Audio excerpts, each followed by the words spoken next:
Hi, this is Dan Weisenberg with Dan Weisenberg's Farmers Insurance Agency. Today we're going to talk about a little bit about making a claim or making a claim on a repair for your car.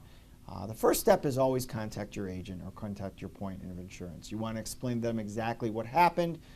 You typically want to get maybe a couple initial quotes on that repair. Then if it is determined that you are going to make an official claim and that car does need to be repaired, you're going to call that claim service number.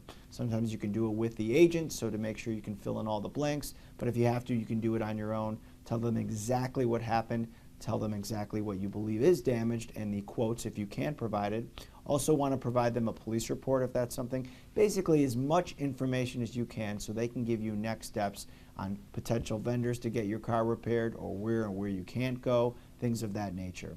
And then of course you're going to get a claim report with a claim number, and that's something you want to get your hands on following until the work is done. Hopefully it answers your question. This has been Dan Weisenberg with Farmers Insurance Agency.